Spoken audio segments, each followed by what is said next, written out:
terima kasih sudah mengundang kami khususnya dan terima kasih juga karena ini merupakan bagian daripada eh, hari peringatan diabetes sedunia ya yang kita peringati di 14 November yang lalu. Ya, jadi kalau kita lihat tadi juga disampaikan oleh Dokter Nika yang mengenai situasi, saya nggak akan lama-lama di sini, situasi daripada penyakit diabetes mellitus atau penyakit gula di dunia maupun di Indonesia. Jadi kalau kita lihat kalau dari International Diabetes Foundation itu dikatakan kita nomor 5. Jadi agak deg-degan juga ya Bapak Ibu sekalian peserta webinar kita pada pagi hari ini. Dan bahkan kalau kita lihat penelitiannya Prof. Dante itu dari sisi genomik itu dikatakan bahwa hampir seluruh orang Indonesia itu memiliki eh, pola genetik yang beresiko untuk mendapatkan diabetes. Tinggal banyak faktornya. Satu bisa saja karena memang dia nggak punya keturunan, dia kemudian pola perilakunya baik sehingga diabetes itu jauh dari dirinya. Tapi kalau mereka yang punya keturunan orang tua yang sudah diabetes atau kemudian perilaku tentunya yang kita tahu merupakan komponen terbesar dari penyakit tidak menular, itu yang akan menyebabkan orang gampang sekali terjadi diabetes. Baik itu misalnya yang diabetes betulan ataupun prediabetes begitu ya. Nah, jadi kalau kita lihat kan ngeri sekali ya buat Indonesia ke depan. Kalau kemudian kita bandingin dengan negara misalnya yang dekat kita aja Malaysia yang pola makannya sama gitu ya, yang suka kari, suka rendang gitu ya. Tapi dia nggak masuk dalam 10 negara terbesar. Nah, ini yang tentunya buat kita semua, para tenaga kesehatan dan tenaga medis di sini, kita mulai yuk ajarkan kepada masyarakat. Biasanya kalau teman-teman yang kerja di rumah sakit itu kan sudah berbicara, biasanya sudah jadi pasien diabetes ya. Tapi sebenarnya kita masih bisa lakukan bagaimana pasien diabetes tadi seperti Dokter Nika sampaikan bisa terkontrol atau terkendali ya.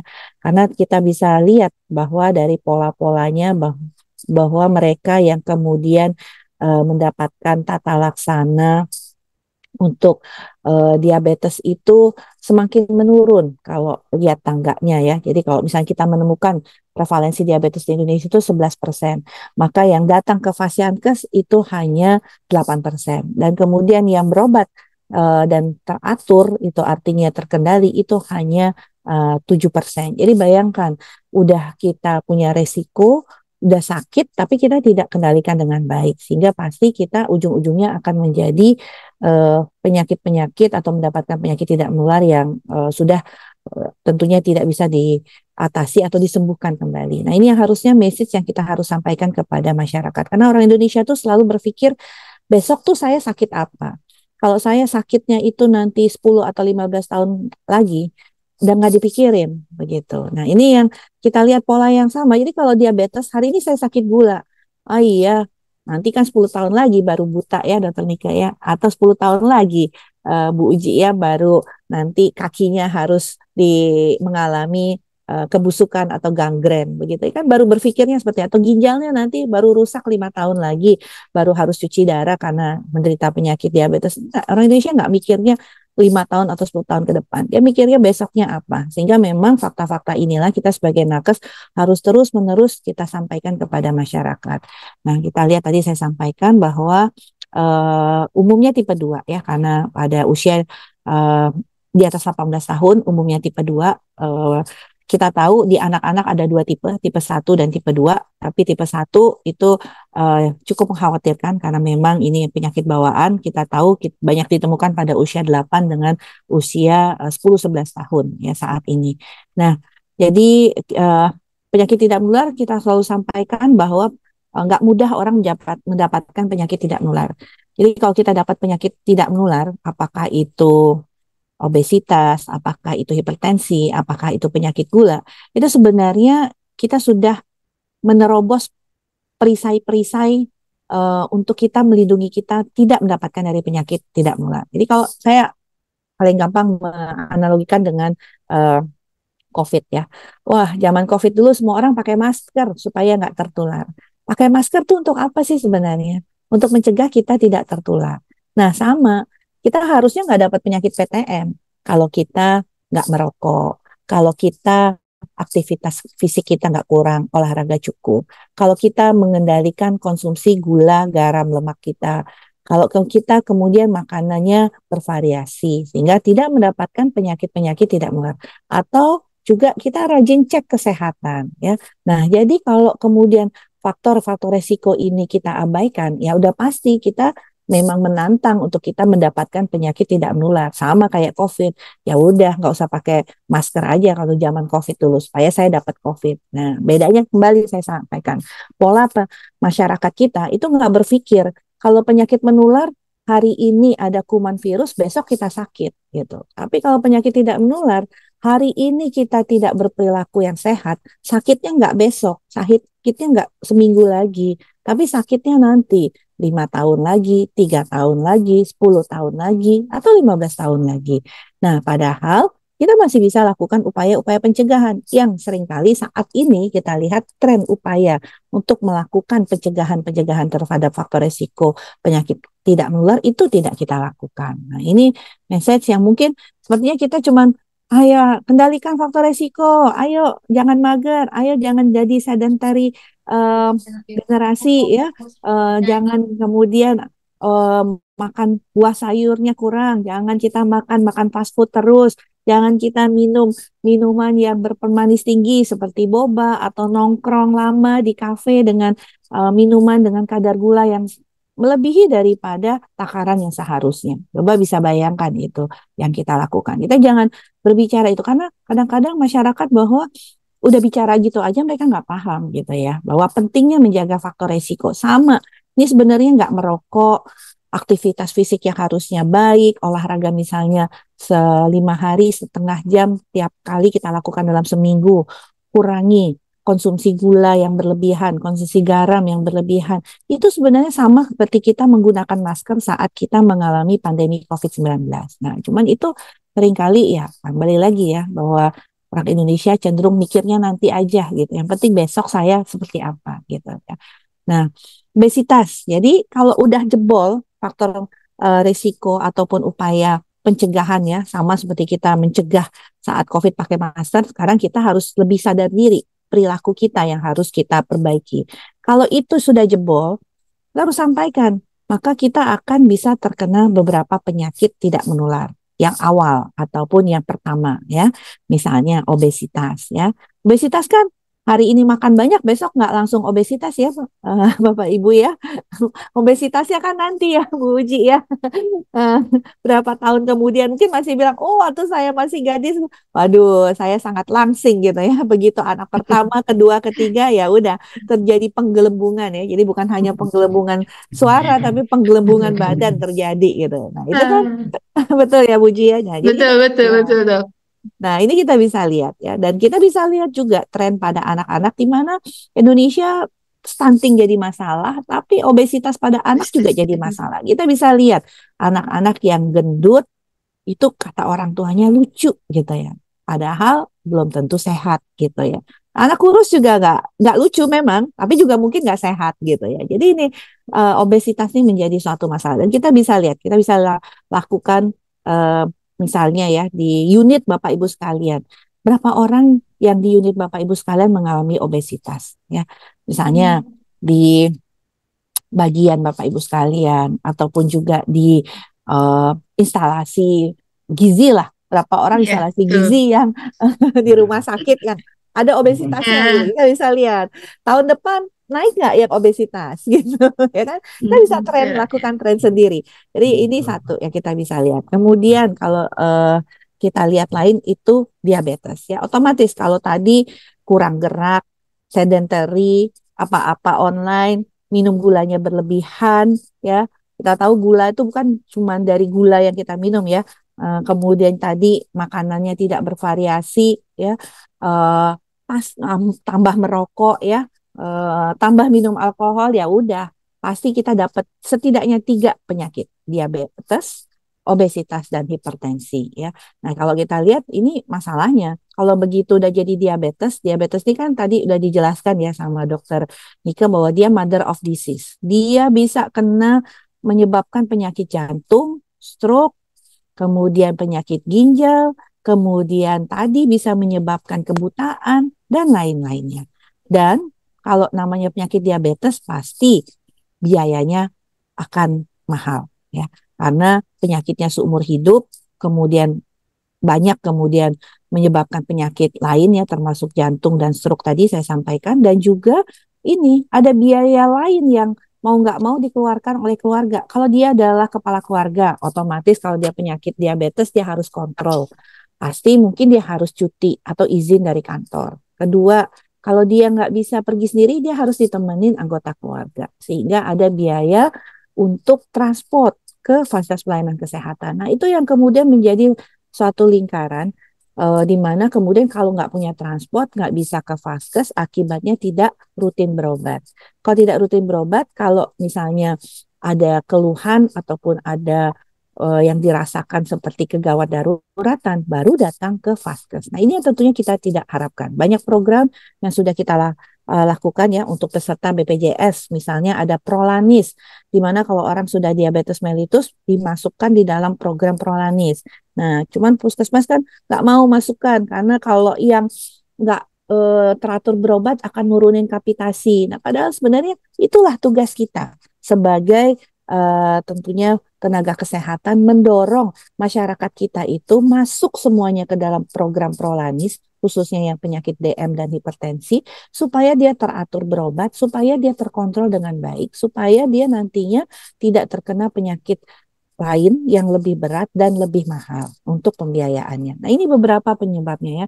Penyakit mata, kebutaan akibat DM, penyakit jantung udah jelas ya, bisa menyebabkan stroke. Kemudian tadi sumbatan pembuluh darah, penyakit ginjal yang akhirnya akan menyebabkan pasien DM itu kebanyakan harus mengalami cuci darah.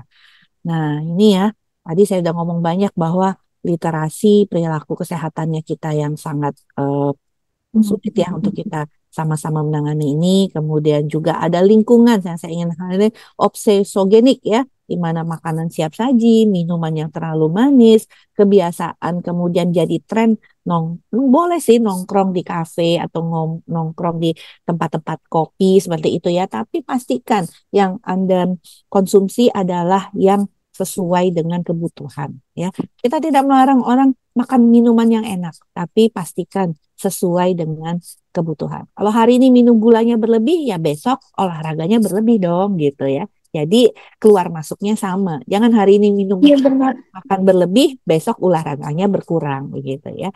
Nah, ini dan yang paling penting juga sekarang kita mendorong bukan hanya melakukan upaya untuk faktor perilaku beresiko, tetapi juga kita berharap bahwa penting untuk cakupan deteksi dini. Nah, ini target-targetnya saya mungkin tidak usah terlalu lama di sini. Jadi pada prinsipnya kita akan jangan sampai ada peningkatan diabetes di sini ya. Yang lain-lain juga kita berbicara mengenai penurunan aktivitas fisik itu 10% harusnya berkurang begitu ya. Darah tinggi harusnya turun 25% ya. Kemudian yang paling penting kematian akibat penyakit tidak menular itu turun 25% pada tentunya ukurannya adalah harapan hidup. Jadi kalau kita meninggal sebelum usia harapan hidup diakibatkan penyakit PTM, itulah yang kemudian akan kita turunkan Bapak Ibu sekalian. Nah, ini mungkin sudah kita pahami semua mengenai transformasi kesehatan, bagaimana terutama edukasi penduduk kita perkuat, kemudian screening 14 penyakit termasuk DM, dan bagaimana penanganan di fasilitas pelayanan kesehatan rujukan. Nah, Undang-Undang 17 2023 ini sudah jelas bahwa mengenai penyakit tidak menular itu harus kita turunkan karena kalau enggak tadi kita lihat ya trennya terus meningkat, maka pada tahun 2030 2045 bisa bayangkan banyak orang Indonesia yang memang sudah secara keturunan atau secara genetik dia punya bibit untuk bisa mendapatkan penyakit gula, tambah lagi kalau dia perilaku nggak benar, maka pasti dia akan menjadi penderita diabetes mellitus. Yang artinya bayangkan, kita akan memiliki SDM yang tidak sehat pada tahun 2030-2045. Ya, yang kemudian pasti akan menjadi beban pembiayaan yang besar, bukan hanya untuk negara, tapi juga untuk rumah tangga. Ya, bayangkan kalau tiap hari harus minum obat, tiap hari harus pakai insulin. Tadi saya sempat mendengar ya, gimana kalau yang milih pakai herbal gitu ya. Nah, tadi udah disampaikan ya, pakai herbal, cek kesehatan, cek benar nggak kalau pakai herbal, turun nggak gula darahnya, terkontrol nggak gula darahnya gitu ya kan. Bayangkan coba kalau di dalam tubuh kita, pembuluh darah kita atau darah yang beredar di dalam pembuluh darah kita itu semuanya tuh kental dan rasanya manis. Itu nggak sehat ya. Itu yang tentunya harus kita sampaikan kepada masyarakat ya.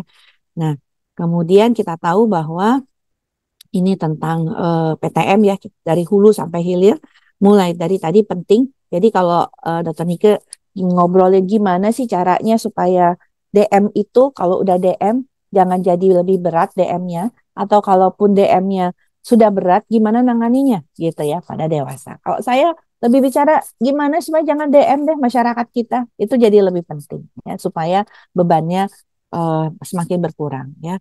Jadi kita tahu bahwa satu DM secara regulasi sudah masuk di dalam SPM, dan berbagai regulasi-regulasi tadi mulai dari undang-undang sampai dengan PP juga sudah kita tuangkan bagaimana komitmen pemerintah dalam upaya tentunya pengendalian DM ini. Nah, tadi kalau kita lihat ya, upaya untuk sekarang mulai bergeser. Kalau dulu cuman gula darah sewaktu. Kalau gula darah sewaktu positif, kalau deteksi dini ya, saat ini screening, kita dorong ke puskesmas supaya puskesmas bisa lakukan pemeriksaan gula darah puasa dan HbA1c. Dengan penyediaan berbagai hematologi analyzer, chemical analyzer, maupun juga fotometer, diharapkan puskesmas sudah mulai melakukan pemeriksaan HbA1c. Bukan hanya gula darah puasa ya. Kemudian kita tahu ada sekarang upaya bagaimana mengakses insulin di FKTP. Ya. Kemudian adanya program rujuk balik yang sudah tentunya dipahami oleh teman-teman puskesmas. Tinggal puskesmas harus memiliki apotek. Di dalam PRB kan harus ada apotek ya. Apakah kemudian ada kolaborasi dengan apotek ataukah memang puskesmas itu memiliki apotek di mana apotekernya adalah ditunjuk dari dinas kesehatan ya, karena rata-rata puskesmas kan nggak punya apoteker ya Bapak Ibu sekalian. Kemudian yang penting nih tadi sudah eh, tentunya disampaikan Dr. Nike bagaimana pencegahan dan deteksi dini untuk komplikasinya ya. Kita dorong terus bagaimana upaya mencegah lebih baik daripada mengobati ya. Jadi kolaborasi multisektor, pentahelix, ada Germas, jangan lupa Germas ini sebenarnya upaya yang sifatnya kementerian dan lembaga gimana kita setiap Jumat mendorong untuk melakukan aktivitas fisik dengan olahraga, mendorong dinas pendidikan supaya punya satu kali dalam seminggu aktivitas olahraga bersama. Saya waktu kecil masih merasakan itu senam SKJ, Bapak Ibu sekalian. Ya. Kalau sekarang mungkin udah nggak ingat lagi ya senam SKJ gitu ya. JKN tentunya sudah full pembiayaan untuk penyandang diabetes, tapi kembali lagi upaya deteksi dini dan screening itu harus kita lakukan. Nah, yang lain yang mungkin sekarang adalah bagaimana regulasi-regulasi lain untuk bisa memastikan perilaku itu bisa didorong dengan baik. Ini udah tahu ya Bapak Ibu sekalian, cerdik dan patuh ya. Kalau kita belum sakit, kita harus cerdik. Jangan lupa ceknya pertama itu adalah cek kesehatan rutin. Jadi kalau mau pakai herbal, boleh cek dulu darahnya itu sudah terkontrol nggak gula darahnya. Nah kalau nggak terkontrol, masalahnya pakai herbal rasanya baik-baik aja, pas periksa gula darahnya, tahu-tahu gula darahnya udah tinggi ya kan. Orang Indonesia sering denial, itulah masalahnya. Jadi cek kesehatan rutin jarang juga dilakukan oleh kita karena kita takut hasilnya. Apalagi kalau jangankan masyarakat, tenaga kesehatan aja yang dia tahu nih orang tuanya punya penyakit diabetes. Dia untuk diri dia sendiri untuk cek kesehatan rutin nggak mau. Kenapa? Karena takut nanti kalau saya betul-betul diabetes gimana? Sulit menerima kenyataan begitu ya. Jadi ini juga yang harus kita lakukan untuk bagaimana mendorong edukasi terhadap masyarakat kita. Dan ini tugas kita bersama Bapak Ibu sekalian. Kami berharap para dietitian saat memberikan penjelasan juga mendorong sisi lain daripada bagaimana perubahan perilaku ini bisa kita lakukan bersama. Juga nanti tenaga kesehatan mungkin juga titip dengan Dr. Nike mungkin agak sedikit lebih lama proses konsultasinya dok, karena bukan hanya menjaga si pasien tapi juga keluarganya juga ya untuk kemudian memahami bahwa pentingnya mencegah diabetes dan memastikan kalau yang udah diabetes itu tidak mengalami komplikasi yang lebih berat. Nah, apa itu patuh ya untuk rajin kontrol dan minum obat ya. Kemudian selain itu tadi ada regulasi, mendorong germas, kemudian deteksi dini, kita juga melakukan berbagai strategi pengendalian konsumsi GGL ini, gula, garam, lemak ya. Tadi balik lagi edukasi, kemudian mendorong ketersediaan makanan minuman yang ada kandungan GGL-nya lebih rendah. Tapi ini kan mulai dari kita ya, dari kita, dari kadang-kadang kan orang tua, wah seneng nih ngasih minuman siap saji yang banyak banget, ada teh, ada boba, ada es krim, macam-macam ya, apalagi es krimnya murah gitu ya. Wah, itu anaknya senang sekali diberikan itu. Namanya kita sebut juga kapan memberikan batasan kepada orang tua. Ingat susu kemasan itu bagus, banyak vitaminnya, banyak kandungan zat gizinya, tapi gulanya juga banyak Bapak Ibu sekalian. Jadi kalau kita membiasakan anak kita mendapatkan minuman dari susu kemasan, pasti dia akan terbiasa dengan kandungan gula yang sangat tinggi. Nah, ini yang kita dorong supaya ketersediaan makanan minuman dengan kandungan gula garam itu lebih rendah. Nah, tentunya si pembelinya juga harus memahami itu karena kita persediakan produknya sementara pembelinya nggak paham, wah nggak enak nih, nggak kurang manis nih, kurang asin nih, kurang rasanya.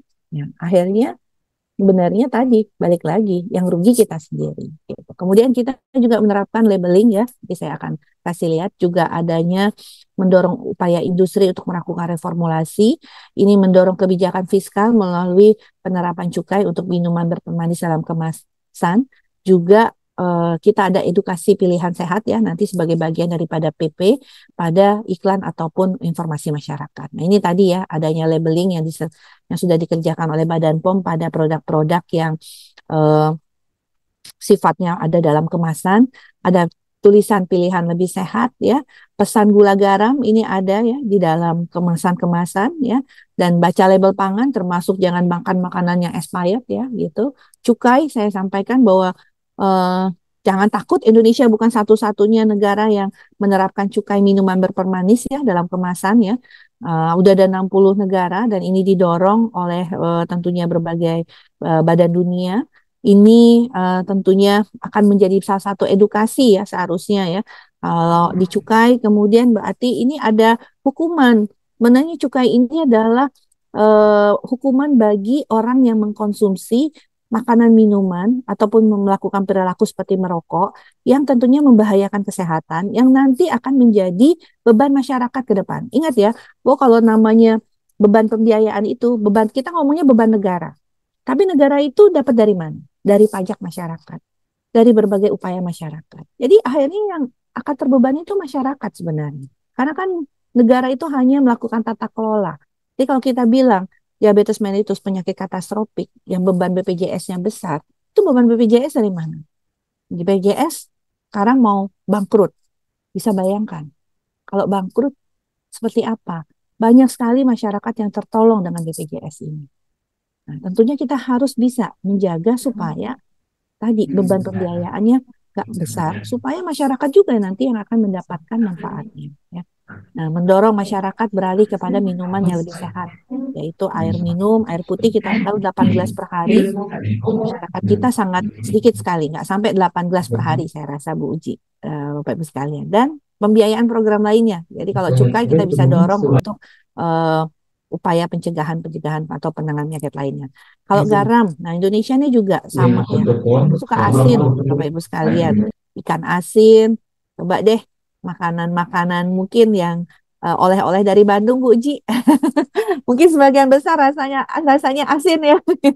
Betul, betul, Bu Nadia, Nah, ini iya. kita harus ingat-ingatkan nih ya, artinya bagaimana mulai mengurangi sebenarnya. Jadi kita mulai dulu dan mengurangi, bukan sama sekali nggak boleh asin, tapi kita turunkan dulu kadar keasinan yang dibutuhkan. Nah, itu bisa mulai dari rumah tangga. Kalau ibunya biasa mengurang-ngurangin, walaupun rasanya nggak enak Bu, ini makanannya nggak ada rasanya, paksa keluarga untuk mengurangi garam.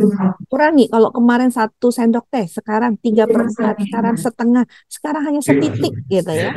Jadi itu akan kemudian karena gula garam itu adalah suatu zat yang sifatnya candu. Bapak Ibu bisa perhatikan. Kalau hari ini kita minum 1 sendok teh, besok pasti 1,5 teh. Atau sebulan kemudian menjadi 2 sendok teh. Karena gula rasa manis itu terus akan meningkat-meningkat. Sama, garam juga gitu. Kita yang sudah biasa makan garamnya kurang, begitu dikasih makanan yang terasa asin, buat sebagian orang ini asin banget. Tapi buat sebagian orang, enggak. Asinnya biasa-biasa aja. Atau bahkan sebagian orang bilang, oh ini sama sekali nggak asin. Karena tadi ya berbeda ini. Jadi ini beberapa strategi shake. Namanya juga, kalau garam namanya shake-shake gitu ya. Makanya disingkat intervensinya shake Bapak Ibu sekalian. Jadi kita mulai. Asam lemak. Ini satu lagi, karena GGL lemak ya. Yang tidak boleh ini partial hydrogenated oil. Jadi ini sama sekali tidak boleh. Tapi kalau lemak, kita tahu lemak nabati kita ya 2% itu masih diizinkan ya. Ya, nah ini pesan bahwa kapan jadwal screening, kita tahu ada jadwal screening. Kalau kita lihat di sini DM, benarnya kita mulai dari, kalau nanti ini di dalam program screening tahun depan yang kita akan lakukan ya, screening ulang tahun itu akan diusai di usia 2 tahun Bapak Ibu sekalian. Usia 2 tahun dengan gula darah sewaktu kita lakukan pemeriksaan supaya tadi DM tipe 1-nya bisa segera terkontrol ya. Jadi ini ada gambaran kapan kita harus melakukan pemeriksaan. Tadi cerdik dan patuh, jangan lupa ya, aktivitas fisik ya, 150 sampai 300 menit ya kita lakukan. Jadi bisa tadi ya mengangkat berat, berjalan cepat, bisa juga sambil berkebun, olahraga atau melakukan pekerjaan rumah tangga. Tapi tiap hari melakukan kerjaan rumah tangga. Soalnya kalau kita ini Bu Uji ya termasuk yang kalau membersihkan rumah tangga hanya Sabtu atau Minggu ya, sisa lainnya enggak. Ya, jadi ini yang kita lakukan ya. Iya, betul. Ini yang penting nih, saya cuma meng-highlight isi piringku yang normal begini, yang obesitas begini ya, seperti itu ya. Artinya konsumsi, kalau udah kita jadi obesitas, buahnya yang dibanyakin Bapak Ibu sekalian, separuh buah, sayur dan sebagainya. Yang konsumsi protein untuk nabatinya atau hewaninya atau karbonya nih harus dikurangin ya. Seperempat, setengah itu justru harus untuk yang mengandung serat ya. Lanjut nih, saya rasa ini teman-teman gizi udah luar biasa. Ya, Germas tadi hanya mengingatkan saja ya, ada 5 pilar Germas pesannya ya. Mulai dari aktivitas fisik 30 menit tiap hari, minimal 1 kali tiap hari, dan yang terbaik itu adalah seminggu tuh 5 kali ya. Kemudian edukasi, pangan sehat dan bergizi, deteksi dini, dan kualitas lingkungan ya. Nah, ini mungkin yang terakhir, Bu Uji, mohon maaf kalau sudah beri waktu. Tentunya masyarakat kenali tanda dan gejala diabetes, lakukan screening, hindari faktor resiko ya, karena itu adalah perisai pertama kita supaya kita nggak sakit penyakit tidak menular.